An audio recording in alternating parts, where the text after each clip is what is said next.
Okay, so we're starting out with chapter 1, on-page SEO. And on-page SEO is all about what you can adjust on your own website to be able to stand out. And the reason why this is important is because it lets Google and your visitors know exactly what you offer without any confusion. Like, picture this: you're a hairstylist whose website doesn't highlight haircuts in your local town's name. Like, I'm in New Orleans right now.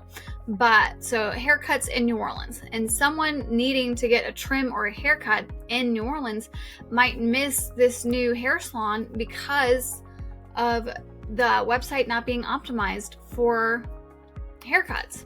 And this is your shot to shape the story and draw people in. And if your website isn't optimizing for what your top services are, then you're essentially leaving money on the table.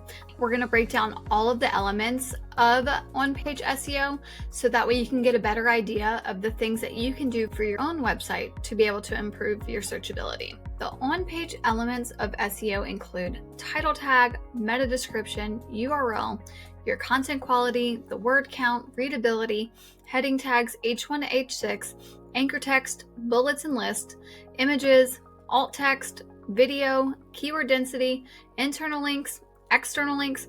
And if any of this sounds overwhelming or like it's a foreign language, that's okay, because we are going to break down every single one of these elements in a future video.